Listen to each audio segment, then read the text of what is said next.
Okay? Likewise, Allah's Messenger ﷺ prophesied about the future. He said there will come a time when you see the barefoot Arab man competing in building tall buildings. Competing in doing what? Building tall buildings. When the Prophet Muhammad mentioned that, the Arabs were not known to build tall buildings. Those who will know the Persians and the Romans. Maybe you know, maybe you do not know. Where is the tallest building in the world? The tallest building, where is it? Dubai? Yeah. Dubai. So say, Dubai, bro.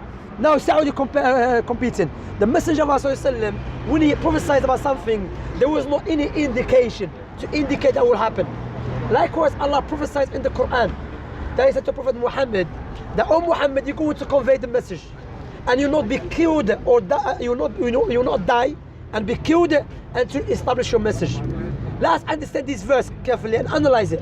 So Allah said to Prophet Muhammad that you will convey the message and you will not die or be killed until you convey the message. Person might say the reason Prophet Muhammad never killed because he never was in a war. But he was in the war. He was involved in many wars.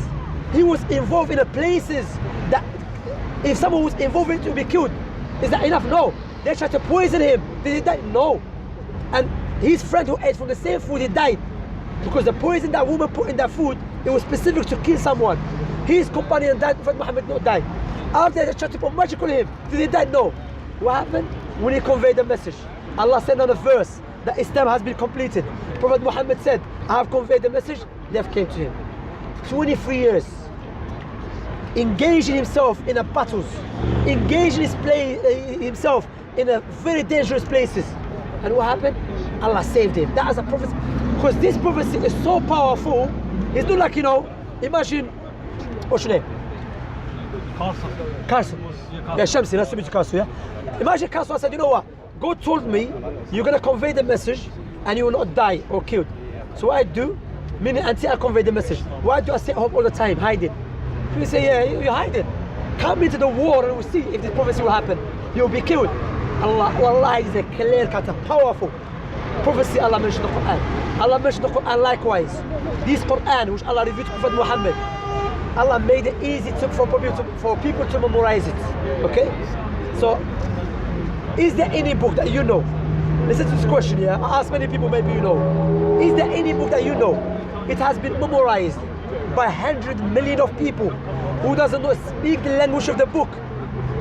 Well, basically, it's written by the first guru himself. No, I'm talking about, do you know any book? It's been memorized. This is the question. Do you know any book? It has been memorized by 100 million of people who doesn't know speak the language of the book. Nah, man, try to give me a call. Make sure, yeah? Around the region of Punjab itself. No, like the Sikh book. Yeah. Is there any people that memorized it, letter to letter, or letter by letter, page by page, and they don't speak the language of the book? Doesn't happen. No, it doesn't. No, basically. Basically, someone memorizes the book in Chinese, but doesn't speak Chinese. Doesn't happen. But in the Quran, millions of people, 100 million people memorize the Quran in India, in Africa, in Europe, in America, and they don't even speak the language of the book.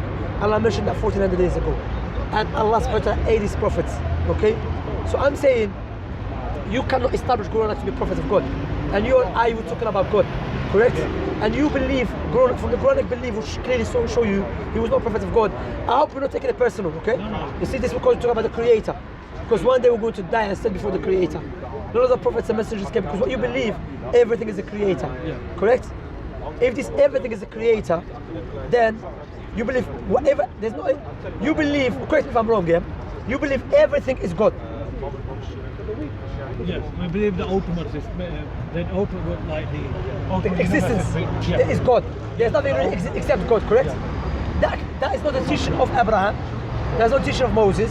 So how God sends prophets and messengers, then thousands later someone comes and they clearly go against those prophets and messengers. Basically, also to refute that, so to cut you, you know that not everything is God, because maybe you have more power than me.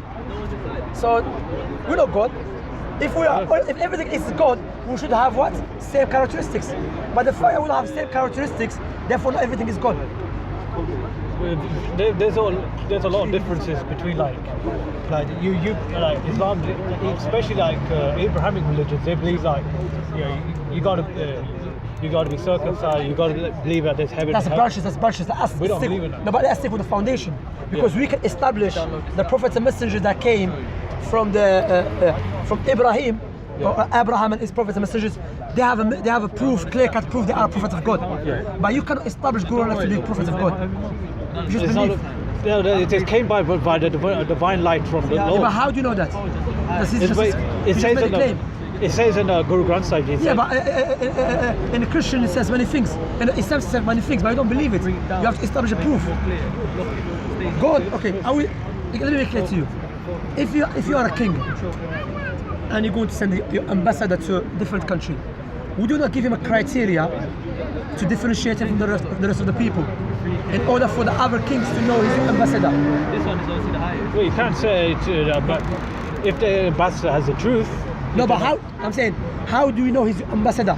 You have to give him your stamp, or you have to say his name is this, that. He has to carry out certain things which differentiate him from the rest of the people, in order for the people to know he's your ambassador, correct? Yeah. Otherwise, everyone can claim you ambassador, but he's not. That's why Allah, based upon His wisdom and His mercy and justice, when He sent the prophets and messengers, He said He sent them with al-bayinat. Bayinat, self-evident, with signs and the miracles and the clear-cut proofs. That's why anyone can claim to be prophet of God. But how differentiate between the truthful one and the liar? The truthful one, they come with the signs and they come with the same teaching. So, out of respect, to be honest, Guru Nanak doesn't fit the prophet of God, because he doesn't. He's not a prophet of God. Yeah, but if he's not, he cannot speak on behalf of God. But he does believe in the ultimate truth of the Lord. Yeah, I believe in the same thing. I believe in one thing and the proof is something else. Can you give us a clear-cut proofs why Guru Nanak has he received divine from God? It's basically when you believe like just say Prophet Muhammad, he was getting revelation. He said that he would believe that there's Satan. Just say like he believed that Moses, he agrees with Moses, he agrees with Abraham, whatever he. Yeah, with the prophets and messengers that came before him. Yeah. But he also had we believe that there's some corrupt something was corrupt that went out from the hadith. I don't know if it's from the hadith. They were said about he believed that there was Satan. Like Satan pushed. He felt that Satan was like with him or something. No, Prophet. This is not true. Rather, you're talking about the story of the cave. Yes, the Messenger of Allah never heard about the revelation. He was not familiar with the revelation. He was not familiar who was a prophet, who was not. He was in an area they were not known to be prophets of God and the messengers. So when he was scared, he didn't know what happened to him when he received the first revelation. And his wife, Khadija Dawah, she said, my cousin, he's a Christian, true follower of Christianity, not Trinity. Yeah. So let us go and ask him. But after that, the angel Gabriel came to Prophet Muhammad and he covered the horizon. He said, "Ya Muhammad, you are the messenger of Allah and I'm Gabriel." But these all claims. But we can substantiate the proofs that he is a prophet of God. Like I said, his characteristics, Allah aided him, his prophecy, his miracles, his message, likewise the miracles that came before, the prophecy before him. But when you look to Guru Nanak, Guru Nanak, you cannot establish he's a prophet of God. And if he's not a prophet of God, what I'm saying, not to dictate, he cannot speak what is true, what is not.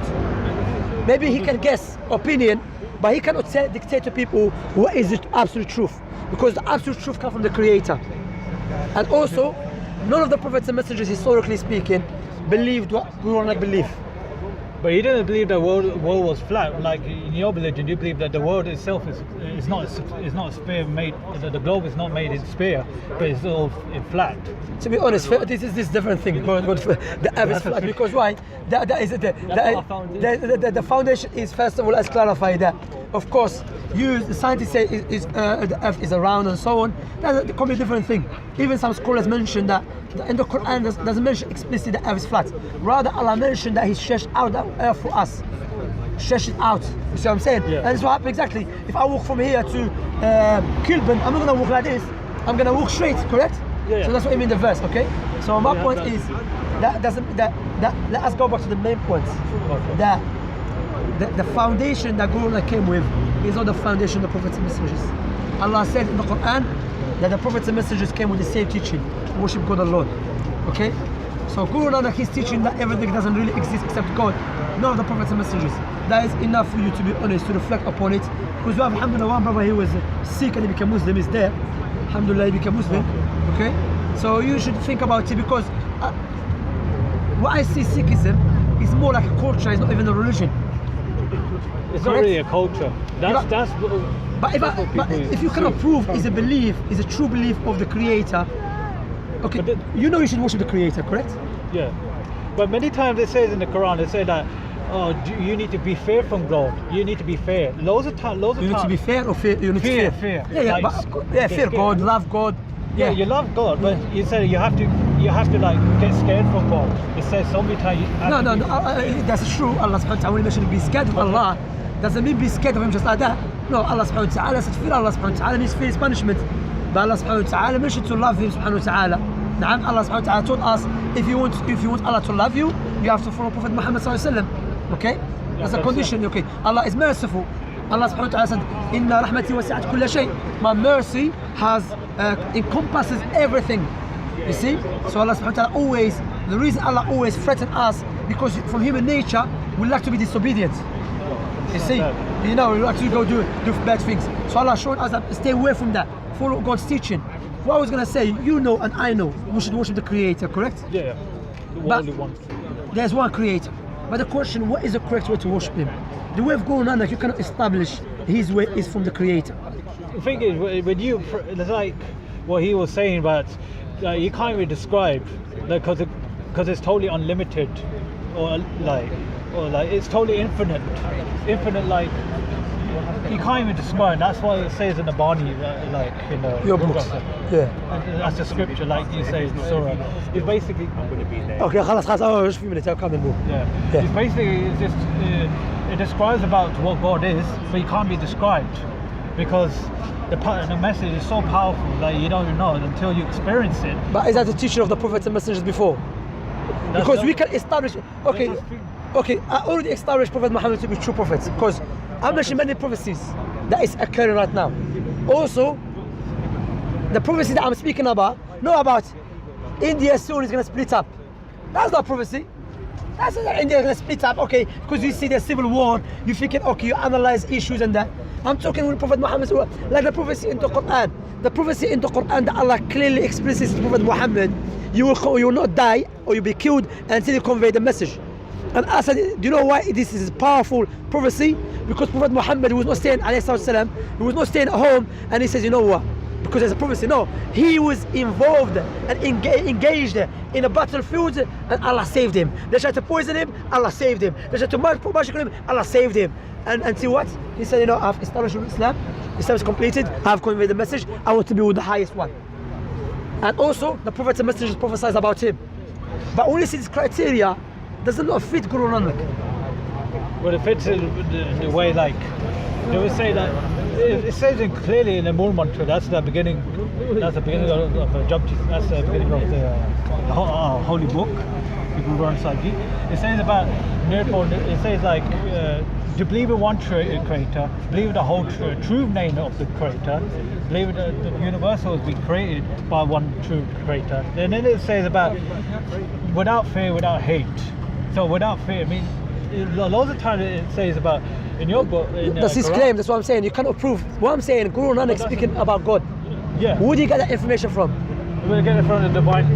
Prove that. Prove that he got from divine. But is it this? That's all I said. That's why you cannot. That's what I'm saying. You cannot. What I'm saying. So what's your name again?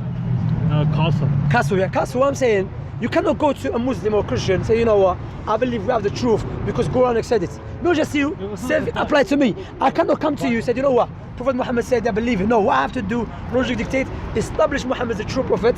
The Quran is the word of Allah subhanahu wa ta'ala. Then from there we move on.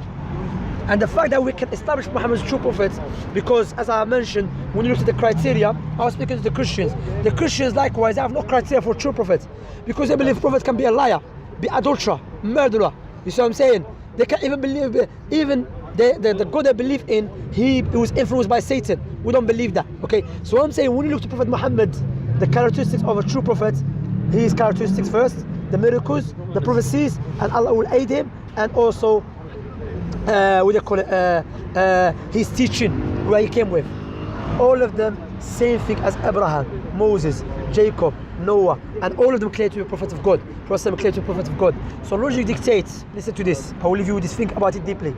If I come to you and I start speaking about your father, guess what? I never met your father, and you never told me about your father. Do you think what I'm doing is it right? But that's not really right. Why? Because your father never told me about himself, Yeah. and you never told me about your father. So now we have prophets and messengers who are speaking about God, clearly established they are prophets of God, and we have Guru Nanak, you cannot establish that he spoke about God, or God spoke to him, or received anything from God, and clearly what he came with go against the previous prophets and messengers. That is enough for us to reflect. Also, that he came with this teaching that nothing really exists except the Creator, correct? Yeah. So if there's nothing really exists except the Creator, so is it a creation or a creator? It's both of them. It's the ultimate creator. That doesn't make any sense, because the illah, you can, go, sorry, Sky, you go. Sorry, no, you go ahead. I'm saying it cannot make sense, because if it is the Creator, then what is the creation? And if this is a creation, cannot be the Creator. Because what you have to understand, before the creation was the Creator, correct? Yeah. So logic dictates either the Creator created the creation outside him, then he went inside it, or the Creator created the creation within himself, or the Creator created the creation separate. There's no separate. That's the thing. So you're telling me, so let's go back to the first one. So are you saying, because I don't want to put words in your mouth, No. are you saying the Creator created the creation within himself? No, but himself, but So it's not this one. but So the it's not this spirit one. comes from the Yeah, that's, if something comes from me, doesn't mean that is me. Okay? Like now, who do you get that gift from? From Shamsuddin. Doesn't mean that gift is from me. Allah created this creation, doesn't mean that is him. Because Allah clearly mentioned that everything is created beside Allah subhanahu wa ta'ala. That's what I'm saying. I will tell you, read, I'll give you a leaflet, read about Islam, analyze, and think about it. Because look, the prophet, I'm not because I'm Muslim, I'm saying that. No. Wallahi, seriously, there's no one on the earth that we can establish his prophethood so perfectly like Prophet Muhammad. Why? Because Jesus, Moses, Abraham, Noah, all their teaching, you can take this one, read it. It doesn't mean I'm going to become Muslim, I'm going to leave my family. No, read it, think about it. This is a nice book, I can even show to non-Muslims. If you're interested, it's a very nice book. You can contact the brother Sunni Dawah because we have it, inshallah, and we will send it to you, inshallah ta'ala. Yeah. So what I'm saying, when you look to Allah subhanahu wa ta'ala, he created the creation. I mean, Jesus and Moses, their teaching is coming through people that we don't know, like the Bible. Yeah, So I'm saying, but the Quran we can establish the word of Allah, like was Prophet Muhammad. So think about it, read the book, maybe you come later, ask me something. Okay. All right? Do Do you have any question or something? No, I haven't got any questions. Next time we'll come. Next time, inshallah. Probably Take care, look after yourself. All right. Let's go get that.